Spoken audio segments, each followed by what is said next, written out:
Um, so we'll just go ahead and get started. So good evening, everyone, and welcome. I'm Yvette Barton, DEI Chair for the League of Women Voters of Virginia. Thank you for joining tonight's webinar, Women's Racial Health Disparities, Past to Present. We're recording this session so others can learn from it later. A few quick housekeeping notes. Please keep yourself muted unless you're speaking. Add your questions in the Zoom Q&A box anytime. We'll get to those when we're at the end. We'll share a short 2-minute survey at the end. Your feedback shapes our next programs. So we're going to be discussing trauma and inequalities in care. If you need to step away, please do so. Your well-being matters. So I really want to restate that. So we will be discussing trauma and inequalities in care. If you need to step away to do so, your well-being, it matters. So one of the things I wanted to share is just the mission of the League of Women Voters. The League of Women Voters is a nonpartisan organization. We never support or oppose political parties or candidates. We do take position on issues rooted in research and concessions. Tonight's conversation sits at an intersection of health, equality, equity, and democracy. Specifically when it comes to women, especially women of color, face barriers to quality care that undermines full participation in civic life. Our goal for the League is to understand the history, examine the present, and identify practical actions that advance equity in health outcomes. So just to introduce the speaker, I am honored to welcome Joy D. Ingraham. She's a workshop facilitator, community engagement consultant, and advocate for wellness and equity.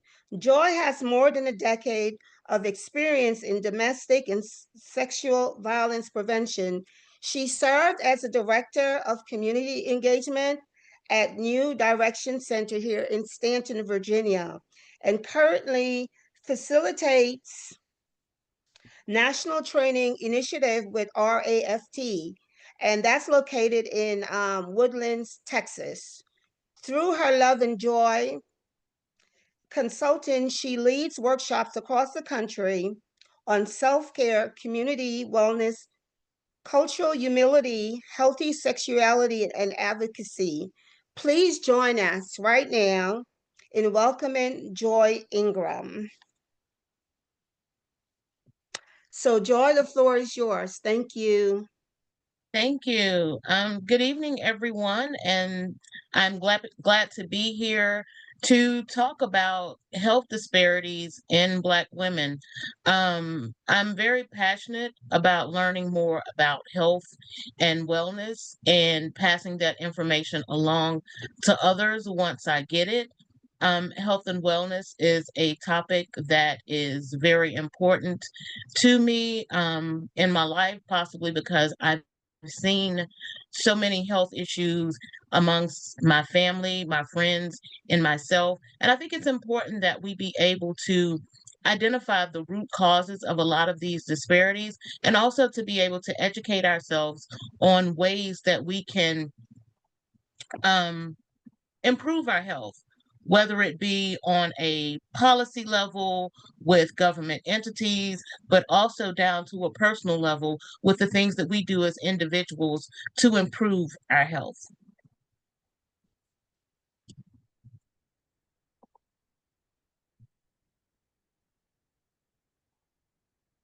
Okay, so we're talking about health disparities. And the first thing we need to do is to understand what health disparities actually are. And basically, the CDC defines a health disparity as preventable differences in the burden, the disease, injury, violence, or in opportunities to achieve optimal health experienced by socially disadvantaged racial, ethnic, and other population groups and communities. So when we think about the differences in burden, in disease, in injury, or in violence within the Black community, what we'll find is that a lot of times when it comes to diseases that everyone gets, African Americans, particularly African American women, experience these diseases at higher rates. We experience more pain and suffering from these diseases at higher rates. We end up with higher mortality rates from these diseases than people of other racial and ethnic backgrounds do. So today we want to explore a little bit about, some of these disparities, both from previous years and those that are happening now in current years. We also want to look at some of the causes of these disparities. We're going to talk about different things that we can do via the socio-ecological model, from the individual to the family to the community to policy, to change some of the things that we're experiencing with these different health disparities. So when we think of historical disparities, a lot of these aren't talked about openly. A lot of people don't know about some of these health disparities. I know I learned about a lot of these things by working in domestic and sexual violence, and by going to HBCU and learning about these things, because a lot of this is not mainstream news. So you have situations throughout history, particularly American history, of Black women being subjected to exploitation and experimentation at the hands mainly of white men, and not being there being no consent in these situations. A lot of these things were done against their will. Certain things were done without their knowledge. Certain things were done to them where people benefited from them and profited from them, but the women themselves, who were subjected to all sorts of torture and bodily harm, there was no consideration for them, experimental or otherwise. We look at the picture that's in the top left corner of Sarah Bartman, who was an African woman from South Africa. And I say woman, she was very young, like she died at 26. But from 18 years old to the time of her death, she was taken to France, and treated as like a freak show experiment, where people would just come out and look at her because her body was shaped very much differently from white women. She was treated almost like, pretty much like an animal. And this is not talked a lot about in history. But when we think of things like that, we're still seeing evidence of this type of behavior today, where you've got people exploiting women, Black women in particular, for having very round and large behinds, the big breasts, things like that. They look at us differently because of a big nose and thick lips. The crazy part is that, they've exploited us and treated us crazy for having these things. But now you have the beauty industry that's making billions every year from people wanting to go out and get these same body parts that once upon a time they claimed to loathe and detest. Um, the bottom left picture, you see Rosa Parks. And Rosa Parks was famous for sitting down on the bus and being the catalyst for the Montgomery bus boycott.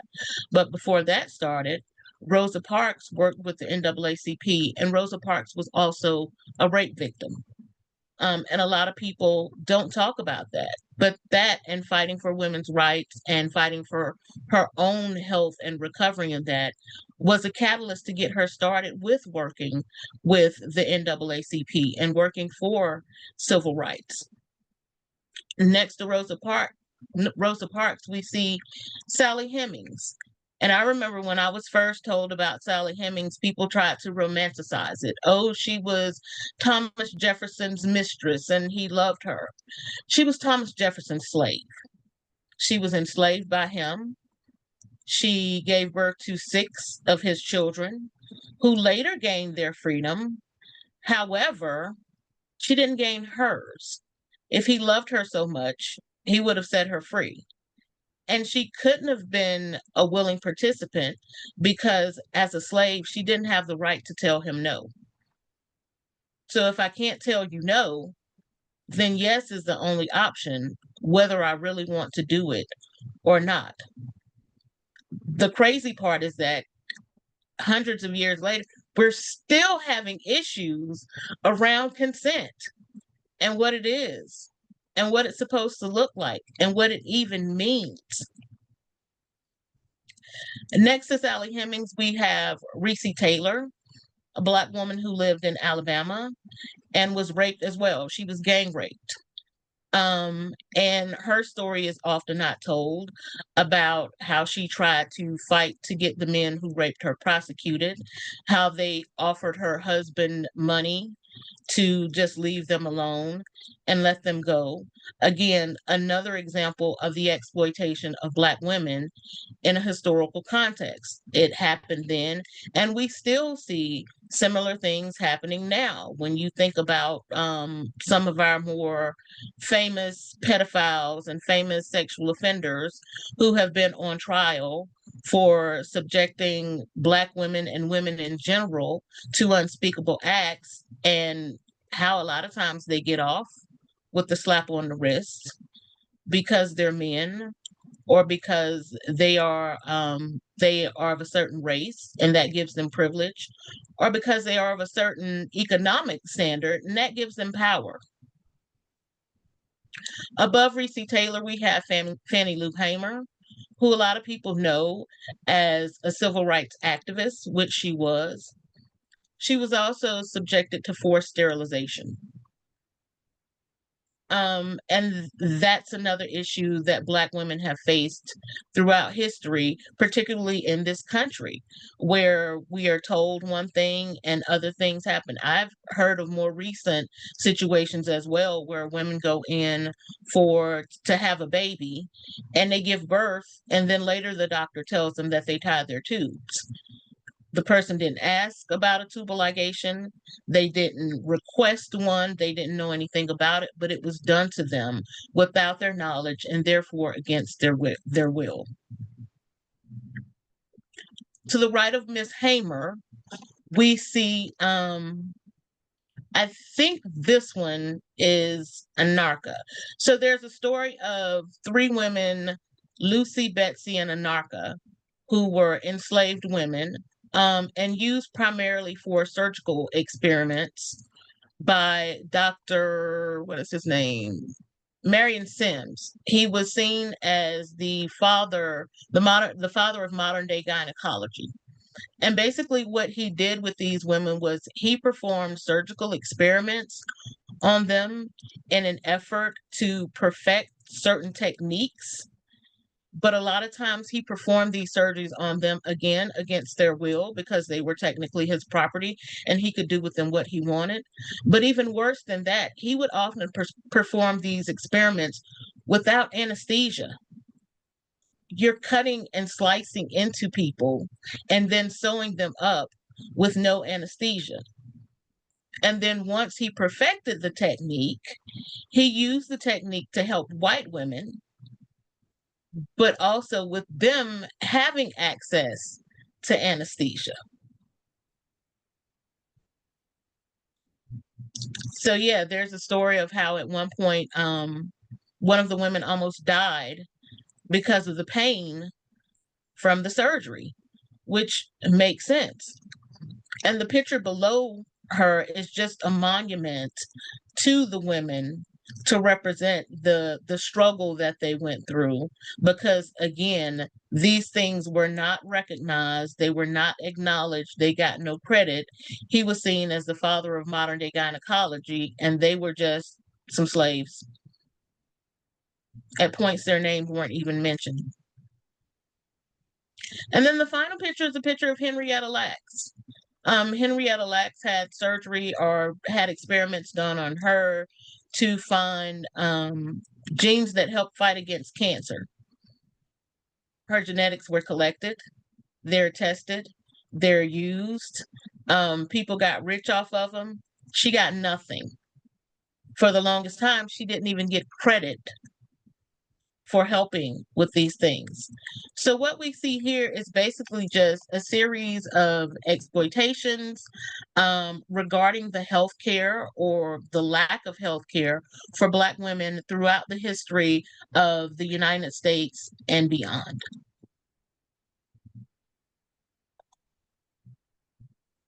So now we've talked about some things from previous times.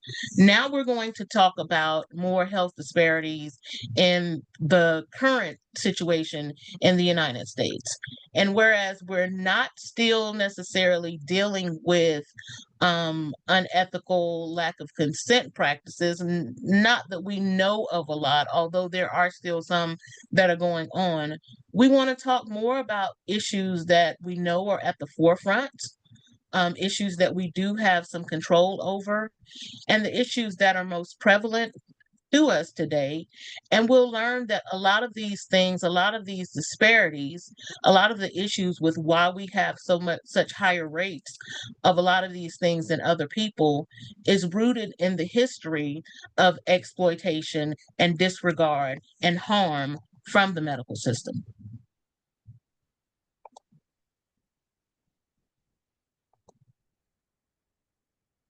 And so when we look at the pictures that we have here, one of the first pictures we have, the woman with the baby, her name is Kira Dixon Johnson.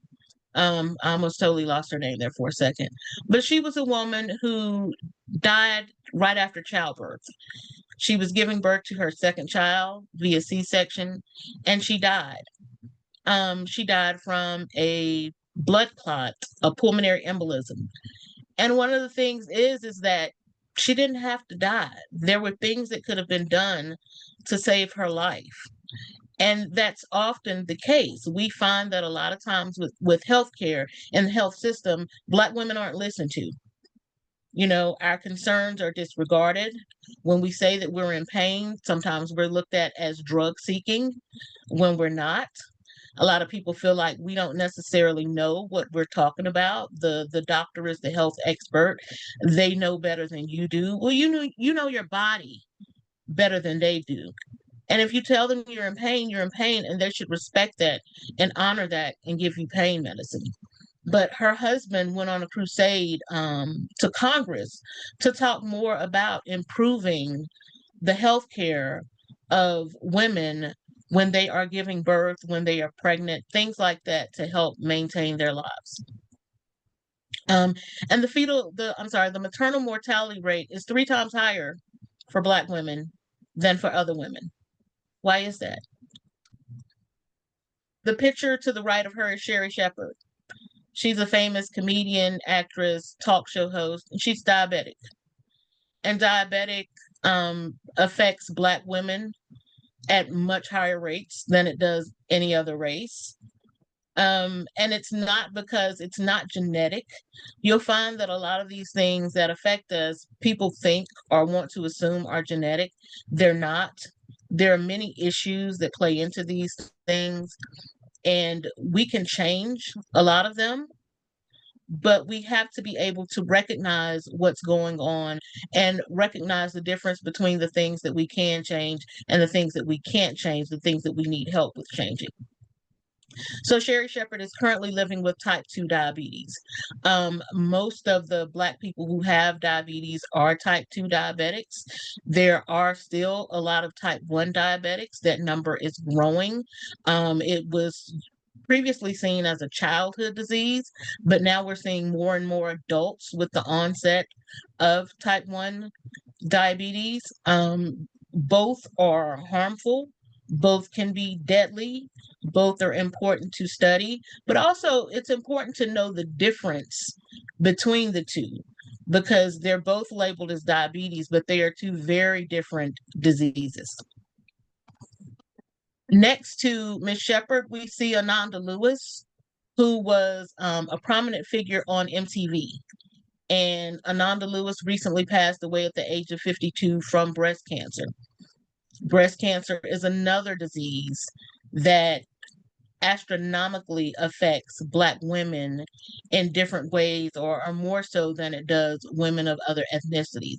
And whereas a lot of times we may get the disease at the same rate, Black women more often than not will die from breast cancer than other groups will. Next to her, we see Jennifer Lewis, actress, activist, comedian, all the things. She's been very open about her issues with mental health. She talks a lot of having bipolar disorder and how that's affected her life. A lot more Black women are affected with mental illness. And one of the issues with that is that due to part of our history, we are less likely to go to the doctor and be seen about it. Due to racial stereotypes, the trope of the strong Black woman, we have been pretty much forced to believe that we don't need therapy. We don't need psychiatric, psychological help. We're strong and we can do it on our own. And that's a falsehood. I will be the first person to tell you that therapy works when you work it. I'm a staunch advocate and believer in therapy. I go regularly. It has helped me. I believe it has saved my life, and it can save other people's lives. And if not necessarily save it, it can absolutely improve your quality of life. Below Miss Jennifer Lewis, we have Taraji P. Henson, who also suffers with mental health issues and is becoming more vocal and open about hers as well. And hopefully we can do more to erase the stigma around mental health, because just like we need doctors to help with our bodies, we have doctors, we have counselors to help with our mental health as well. You wouldn't break your leg and feel like, oh, I can just walk this off. No. So, when we have issues of our mental health, issues of our brain health, we shouldn't just feel like we can walk it off. We can laugh it away. We can deep breathe it away. These things help, but oftentimes we need help with dealing with our mental health issues. Next to those two, we have Keke Palmer and Tina Turner, both survivors of domestic violence. This is another topic that I'm very, very, very passionate about. It's a topic that we do not talk about enough in the Black community. We experience domestic violence at higher rates than other races. We experience typically domestic violence homicides at higher rates than other races. So this is an issue that is killing us.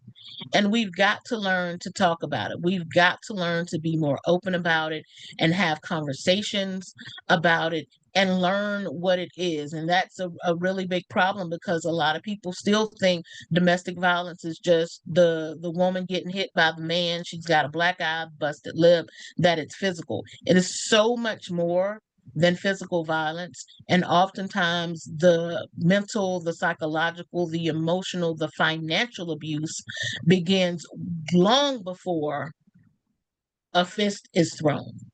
So we've got to do more about learning about these things.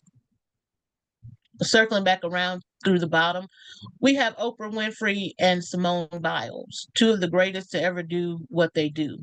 They're both survivors of sexual assault. This is also something that is very prevalent among Black women, more so than other people. And a lot of it goes back to stigma with not wanting to deal with it. So we're not talking about it. Another thing is not knowing what it is. I know a lot of people still think that sexual assault, rape in particular, is committed by strangers. It's often by people we know. And therefore, there's this sort of there's this disconnect between wanting to help ourselves and help the victims in this, but also sometimes you want to protect the perpetrator because it's someone that may be in your family. It's someone that you know, it's someone that you care about, so you don't necessarily want to just see them thrown in jail. And this is something that we have to work through and figure out what to do about. But again, in order to do that, we're going to have more conversations about these things, and people do not want to talk about it. But just because you don't talk about it does not mean it goes away. Next to Simone Biles, we have Cynthia Bailey. She's a fashion model and an actress or a participant on The Real Housewives of Atlanta.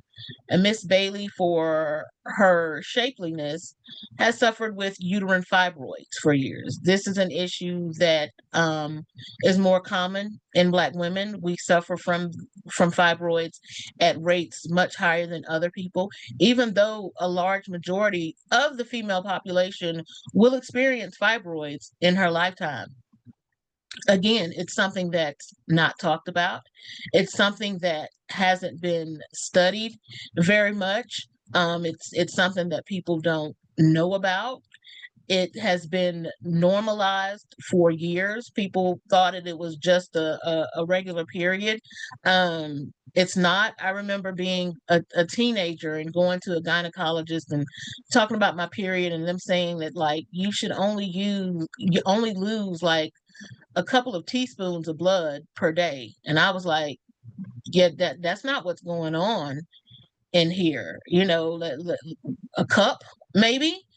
Um, but again, it was one of those things where we didn't really talk about it because talking about your period was taboo. Even with the gynecologist, how does that work? I don't know. But it's one of those things that we just didn't really talk about. And so a lot of times women, myself included, we suffered in silence. And because we suffered in silence, the pain never really got to be unbearable because it would gradually get worse and worse and worse, and you just dealt with it. You take a little more ibuprofen and keep going on with your day. Below Miss Cynthia Bailey, we have Whitney Houston. And we know that Whitney Houston was found deceased in a tub where she drowned due to an overdose. But part of her health issue also was heart disease.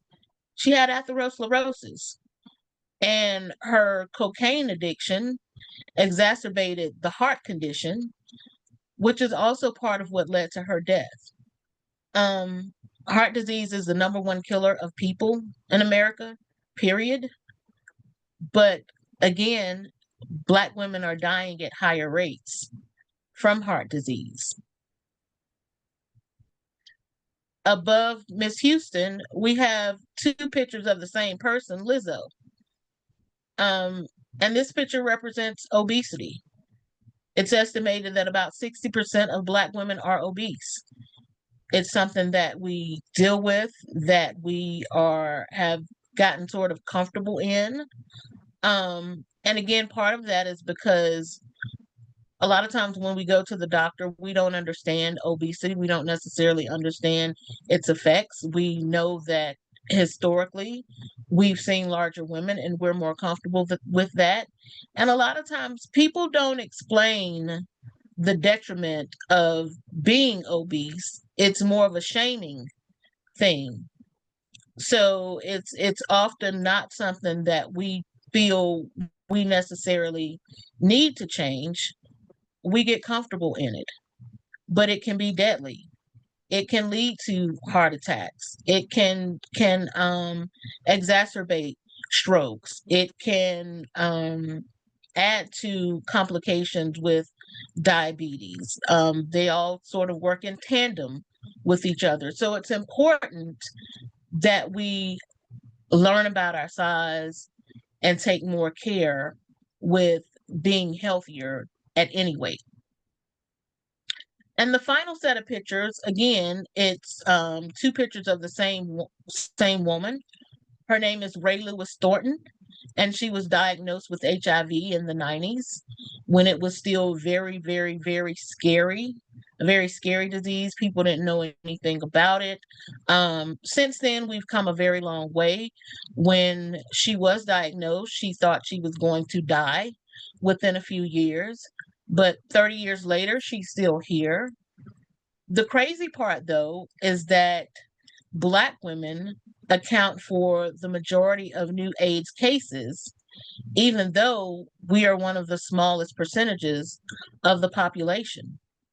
So, why is it that we are still being diagnosed? We're still getting this disease in more commonly than other people.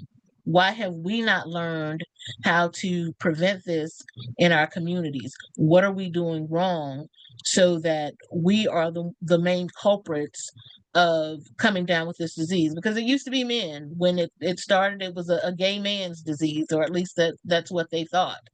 But now we're seeing Black women who are being disproportionately diagnosed with HIV.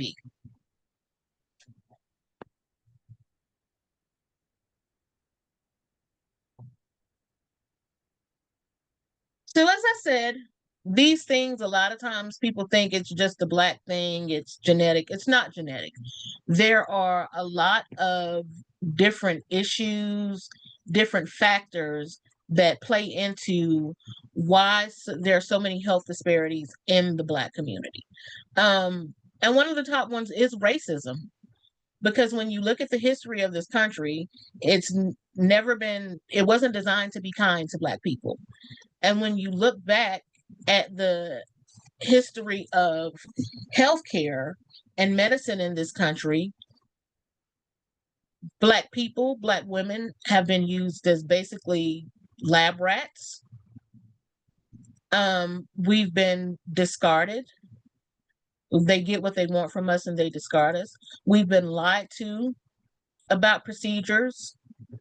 We aren't taken seriously when we go to the doctor. Historically, if as an enslaved person, you go to the doctor and get well just so that your owner can continue to get revenue from your work. At the point where they feel like, it's going to cost me more to keep you alive, and you're basically going to be a financial burden, you can go. It's like taking a horse out back and shooting him. They probably had more sympathy for the horse. But when you think about things like that, it causes a trust problem with the system. So now people don't necessarily even want to go to the doctor to see about their health. They don't want to deal with doctors. They don't trust doctors. They don't trust that what the person is saying is true. They don't trust that they're going to give them medications to actually help. They may just do experiments on them because they're there. You also have sexism to blame for a lot of this because women aren't seen as important enough as men. There's still efforts to control women's bodies. And as long as there are efforts out here to control women's bodies, then you will see where people don't necessarily want to go to the hospital. When you go to the hospital or the doctor and it's a male dominated field still. I think we're getting better with that. I'm lucky enough I go see an endocrinologist because I am a type 1 diabetic, and my endocrinologist is at Augusta Health, and she's in the endocrinology department. They have 6 doctors in that department. All of them are women. So we're seeing more doctors who are female coming into the field, and that's a good thing because representation matters. We need more people who look like us to do the work to help us. It gives us more trust in the system. A lot of times I've seen female doctors treat you better. They talk to you better. A lot of times male doctors can be very condescending. And I have to, remind them sometimes I pay you, not the other way around. And despite the fact that I'm very short, I am not a child, so treat me correctly when I come in here. The healthcare system is another thing that contributes to a lot of these disparities. Our system is not designed for poor people, number one. So, and that goes to the socioeconomic status as well. It's not necessarily designed with prevention in mind, more so treatment. Um, the healthcare system leans to the side of money and the insurance companies as well. I don't understand how it is that my doctor can say I need to take a certain medication and the insurance company will say, no, find something cheaper. What? It makes no sense. So the healthcare system is not designed, it's not people focused. It's definitely not focused on women and Black women in particular. There are a lot of things that have not been studied. There's a lack of cultural competency in the system. There's a lack of trauma informed care in the system. And that's really eye opening. I went to the emergency room about 2 months ago, and I have issues with blood draws. Like, I'm probably one of the hardest sticks in the world. And I go to the emergency room, I go to the doctor to have blood drawn, and usually they'll stick me 3 or 4 times. Well, I've gotten to the point where usually I know they're going to end up having to pull out a vein finder to work with me. So when the nurse first came in, I was like, well, can you get a vein finder? And the dude was like, yeah, I can do that. So he goes back out, and then later on, a woman comes in and she's putting on her gloves and pulling out a needle. And I'm like, where's the vein finder? And she was like, well, it's hospital policy that we don't usually pull that out until we've stuck a patient at least twice. What? And I looked at her, and I'm ill and I'm in pain and I really wanted to start cussing. But I just looked at her and I said, well, so you're going to play pincushion with the person who's already in pain, even though they've told you multiple times that it's not going to work. I said, that's not very trauma informed. And she looked at me funny when I said that, because now I've got my advocate hat on. And I said, well, if the patient requests that you not do the 2 sticks first, will you all honor that request? And she was like, absolutely. I said, well, I'm requesting that you go get the vein finder. So yeah, the healthcare system, they might just need to take the care out of it. Maybe the health too is a money-making system, because that's more so what it is. Get as many patients in and out for the least amount of money as possible, and let's keep it moving. Socioeconomic status, which goes to food and geography as well, because you have to have a certain amount of money in order to live in a certain place and in order to have access to certain types of food. You'll notice that in poor communities, there's usually a food desert.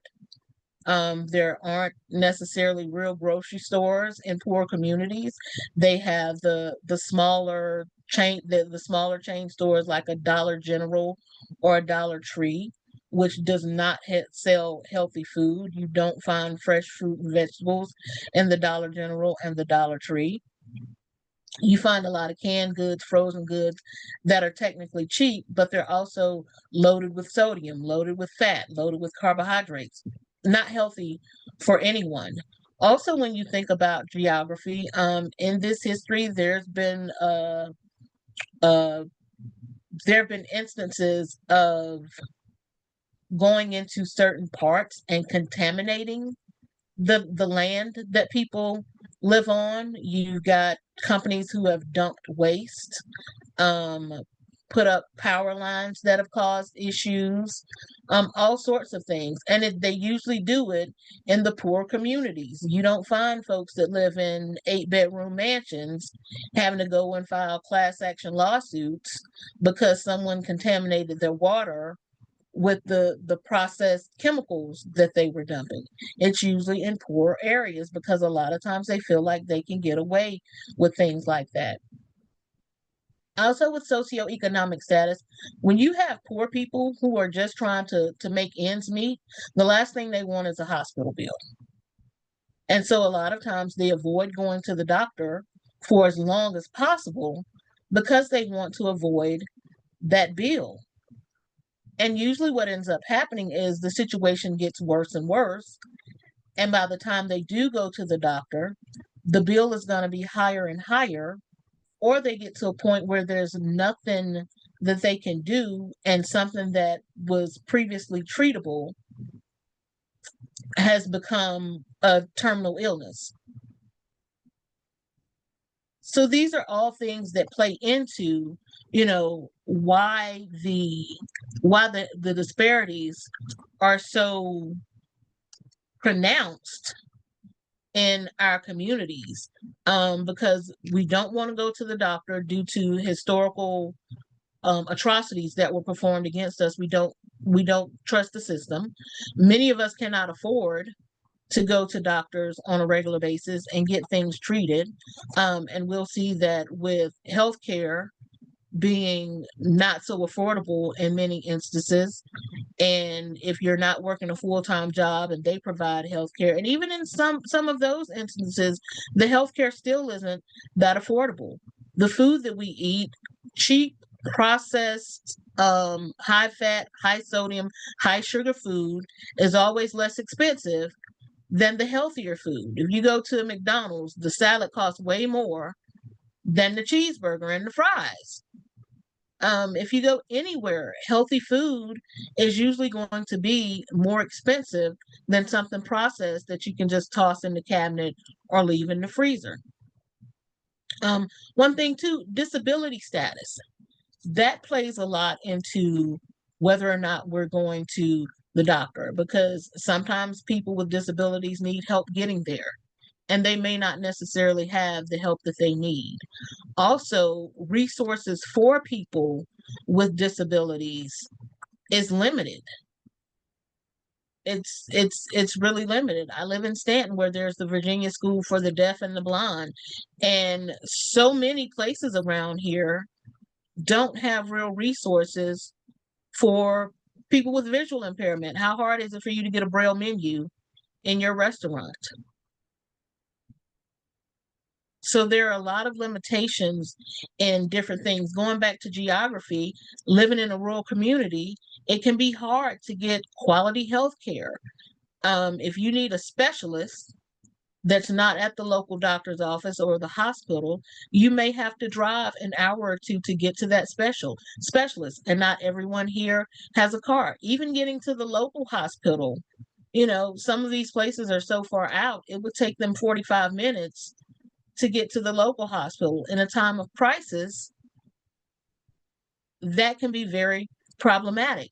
So there are a lot of issues when it comes to what's causing the health disparities in our communities.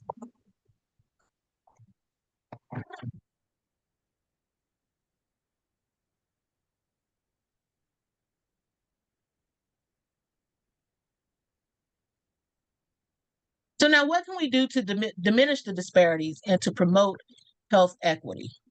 We can do a lot of different things. When we start on the individual level, we need to gain knowledge. We need to learn about the health disparities. We need to learn about our individual health. We need to learn, when a doctor tells us we have diabetes, we have breast cancer, we have heart disease, what does that actually mean? How do we treat it? What do we want to do? What do we need to do? Where did it come from? Why do I have? Ask all the questions. Go in and almost interrogate the doctor. You don't have to just take the diagnosis and take the prescription and just be okay with that. Ask questions.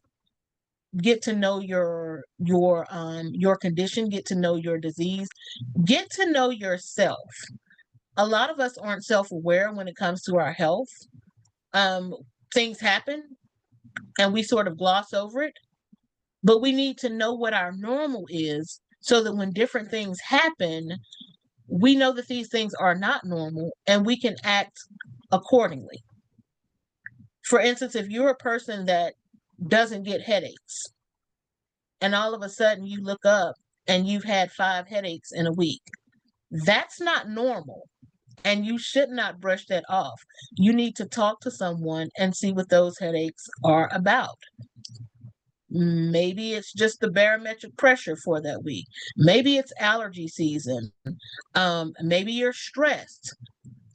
But if you know that that's not your normal, you need to do something about it and get it checked into. After individual, we have interpersonal, your family, your friends, your social networks. We need to talk to our family and friends about our health histories. You know, families need to know that grandma died of heart disease. They need to know that someone in the family has sickle cell anemia. They need to know that XYZ disease, someone carries a gene for it and it runs in the family. We need to know these things. We need to talk to each other and help each other with these things. Form support groups, social networks, join social networks for these things. If you've got diabetes, heart disease, breast cancer, you don't have to go at it alone. And you don't have to only depend on the people that live in your house to help you with that. There are so many social groups on social media sites that can be really helpful with these things. They can help you find a doctor if the one you're going to now is not a good fit for you. They can help you find other places in the area that might be able to help you with the issues that you're having. You've got family and friends, take one of them with you when you go to the doctor so that if you get a difficult diagnosis, there's someone in the room that can pay attention. Also, having someone there when you're at the hospital or the doctor's office is helpful, just so that people know that they're being watched. They know that you've got a team that's just not going to let them treat you any kind of way. So, you know, take advantage of your personal networks, your family, your friends, and get them involved in your healthcare. We cannot do this alone. We do not need to do this alone. With organizations and groups and social institutions, connect with these folks around your diseases. Connect with the American Heart Association. Connect with the Breast Cancer Foundation. Connect with the Juvenile Diabetes Research Foundation. Connect with your local domestic and sexual violence agency and find out what they do and how they can help you with whatever it is that you're going through. As far as community and building relationships between organizations, you know, we need to do more than just go to the doctor. We need to get information out in the schools about these things, connect with the churches, maybe have an organization come out and talk to the church about some of these things, set up church groups to talk more about our health, because life isn't us just going to work and going to the doctor. We interact with different organizations and different people, and your health shouldn't be seen as something that's separate from you. We should learn to integrate our healthcare into every part of our well-being, every part of our lives and our activities. And finally, in this model, we have public policy, national, state, local laws, and regulations. What we need to do is get active in our communities to voice our opinions on these laws, on these policies. We need to, at the very basic, vote. We need to make our vote count. We need to study the issues. I like that Yvette said League of Women Voters is nonpartisan. I think that's a thing that some people get caught up in. Oh, well, I'm a Democrat, so I can only vote this way, or I'm a Republican, so I can only vote this way. Vote for your interests. Vote for your interests. Study the issues, learn about the issues, learn what each candidate is planning to do, at least what they're saying when they're campaigning. Um, Learn how that can affect you and your family, and vote according to your issues, no matter what Democratic, Republican, Independent, Smurf, Martian, whatever. Vote for your issues. It doesn't matter what the person looks like. Vote for your interest and on your issues. And so finally, speaking of vote, I put together an acronym for VOTE with regard to helping us in our healthcare. The V is for VOTE, and that's vote for policies that promote your health and well-being. Again, know what the policies are, get educated on them, and vote for your interest. The O is open your mouth and advocate for yourself. When you're going to the doctor, tell the doctor everything. Tell them, be honest with them, tell them everything, have conversations with your doctor. You shouldn't go to the doctor and just listen. You should talk as well. If the medicine they put you on does not work for you, if it's causing you adverse side effects, let them know that. And let them know they need to put you on something else. Tell them about the pain, if it's increasing, if it's decreasing. Tell them about the different things. But you need to talk to your doctor and be honest with them. And if your doctor doesn't seem to be working for you, find another doctor. It's okay. You're not married to them. It's not until death do you part type situation. If the doctor isn't working for you, you can absolutely get a second opinion, get a third opinion, get a new doctor, all the things. The T in this is for teach. Teach your family about your family's medical and health history. Again, let folks know that grandma had diabetes. Let folks know that grandpa had pancreatic cancer. Let folks know that Uncle Gene was a molester, and that things were done. He did things that he should not have done. Let the secrets out. Silence empowers predators. We've got to talk about the different things. We've got to teach our families about our history, both the good parts and the bad parts. And the E is for educate yourself.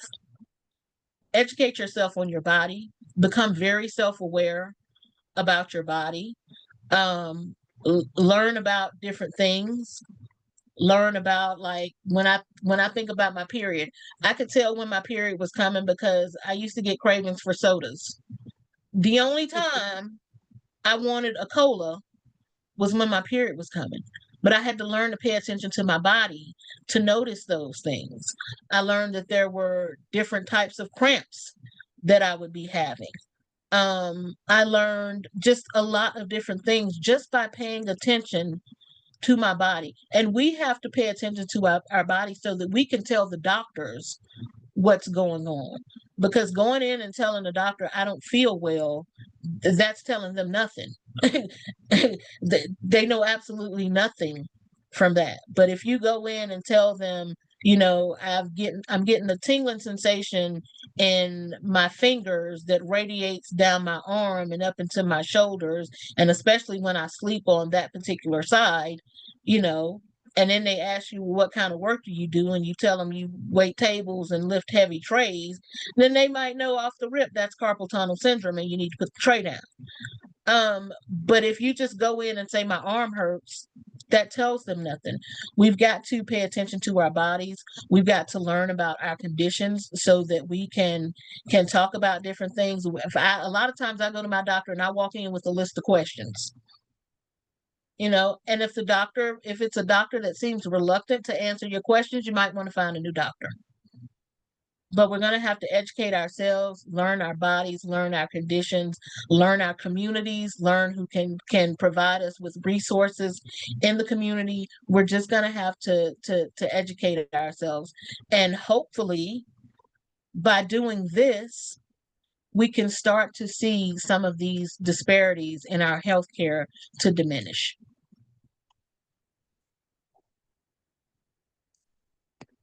Well, thank you, Joy. Thank First of all, you. my apologies. I failed to introduce Joan Port. She's our president for the League of Women Voters of Virginia. So thank you, Joan, Oh, for being behind the scenes, but being at the scene. So again, thank you, Joy, for that powerful and eye-opening presentation. You've given us so much to think about, from the history that shapes women experiences to healthcare to the steps we can all take towards equity and healing. So we're going to move to Q&A. I know we're coming up on the hour, but if everyone can hang out for a little while, I would love for you all to type your questions in the chat. But meanwhile, the first question to Joy, question is being asked is, how do food desserts contribute to diabetes? I'm assuming that might have been the full question. So I yeah, think how do those things yeah, contribute to that? I think it's food deserts. yeah, Um, and food deserts are basically areas where there's not good access to healthy foods. So again, when you've got food deserts like poor communities where you may have people who don't necessarily have access to a car to go to a real grocery store on a regular basis. So when they're running low on food, they tend to go down to the corner store where you can get a loaf of bread and a pack of bologna, and some canned soup and some cheap juice for the kids that's basically nothing but colored sugar water. crap. Yeah. And it's that type of thing that contributes to a lot of these health disparities, because the thing is, when people grow up eating these things, they continue to eat like this. I hear people say, I don't like vegetables. That's because you weren't really exposed to them growing up. And especially if you're not finding someone who can actually cook them well and make them taste like something other than boiled sticks, then that can be difficult as well. Great. You have a question from Michelle. Okay. Michelle, can you unmute? I just stuck you in the panelists. I just wanted to say that Joy is very brave to speak tonight.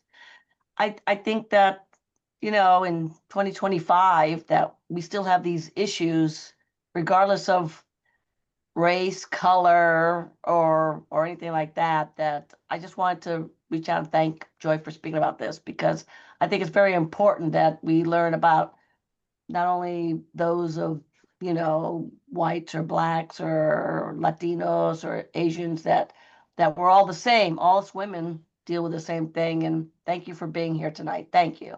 Thank you. You also got a thanks in the question. She says, don't have a question, just many thanks. Very informative on an important topic. Thank you. I have another question. Okay. Joy, if you can redesign part of our healthcare system with equity at the center, what would it look like? And what are two changes that you believe that will make it a bigger impact for women of color? So that's a two-sided Mm, question.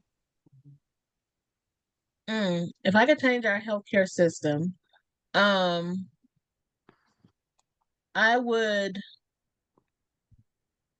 to be more equitable, I would, number one, put more of a focus on women's bodies, because there's not enough of a focus on women's bodies. A lot of the research that's done with diseases is done on, someone was telling me they use a lot of, like, when they use lab rats, they use a lot of male lab rats. Right.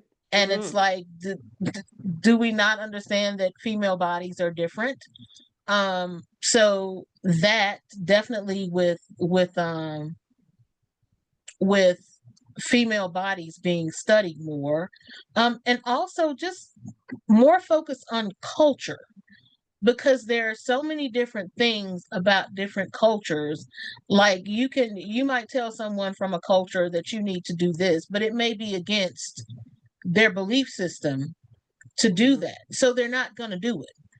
And because you're the doctor, the authority, they may not want to say to you, this is against my culture and I can't do. But if you think about and you factor in people's different cultures, whatever it may be, you can find alternatives for treatment for different things. It's just like with an allergy.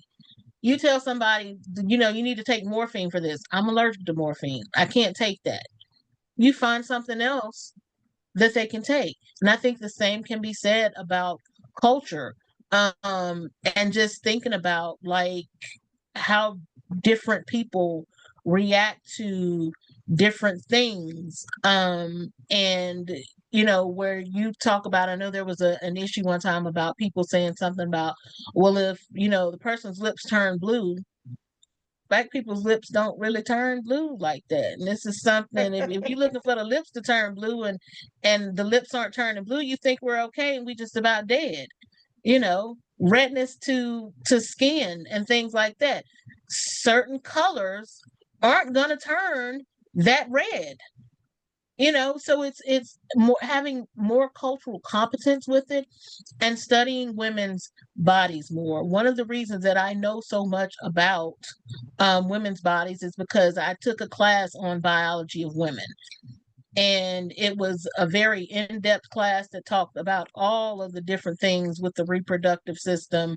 We learned all the different parts, the uterus, the cervix, the fundus, we learned so much, ovaries and ovarian cysts and CPOD, and we learned a lot, but most people do not know about these things. Most people, even doctors, don't understand about uterine fibroids. Yeah. Good answer. Joan, was there any other questions? Because I have two more questions I can ask that I got from a member of the committee that's not here. Is there any No, other it just got questions? another excellent presentation. Okay. in So the the chat. other question that I have, there's two questions that I'm going to ask.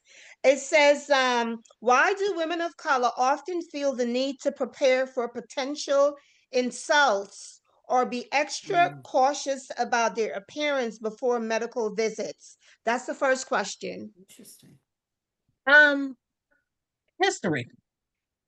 There's the whole respectability politics, and there's a history of judgment against Black women in this country.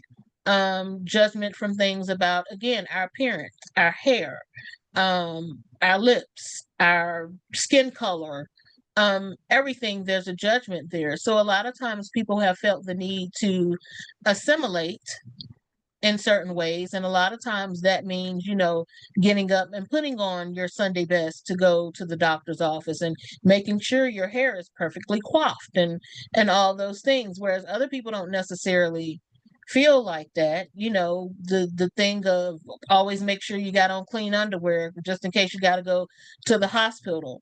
If I'm at a point where I'm physically have to be taken to the hospital, rushed to the hospital via ambulance, I'm not worried about my panties.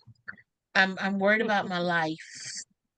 But throughout history, these are things that we've been concerned with, and we've been taught to be concerned with that, because if you got on dirty panties, or if you're dirty, people may not want to treat you, because when during segregation, they didn't want to treat you anyway. Yeah. Okay, Wait a my minute. last question, and while Wait, can I ask a follow-up of that? Because that's Sure. something Yes. I didn't know, being, white. So there are people who are insulted at the doctor's office because of their appearance, whatever that may be. That's astounding to me, quite frankly. We've been 'cause insulted that's- everywhere. It doesn't Well, matter. yeah, You I would just think have that in never the known medical that. field, Huh. yeah, you would think that in the medical field it would not happen, but it does. It does. See, I learned something. I learned many things, but I had no clue. Thank you. Okay, so I have my last question, and then right after Joy responds to that, Joan is going to drop a short 2-minute survey. We would love for you guys to respond to that, and then we'll give our closing message. So my last question from another person from the committee says that studies show that women of color often give birth in lower quality hospitals that have higher rates of severe maternal health issues, including various diseases and other medical conditions. Do you have any information on that to share? Why is Um, that? I think it's probably, again, geography. When you live in an impoverished area, the resources around you oftentimes will reflect that, just like schools. You live in impoverished areas, the schools are often impoverished and don't have the best resources. The same with hospitals. They're not getting, the best equipment. They're not getting necessarily the best and the brightest doctors, because they want to go to the fancier upscale hospitals that have all the good new high-end equipment and that pay them more. So it goes back to like the intersection of economics, and still racism, because a lot of times the places that we live in are historically based on racism in this country, because they don't want to live near us. And we've seen it, that whenever history shows that whenever Black people start moving into white neighborhoods, white folks start moving out. Yeah.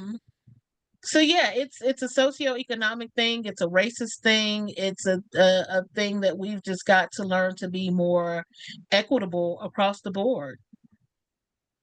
Great, thank you. So like I said, Joan is gonna drop the, it's already there.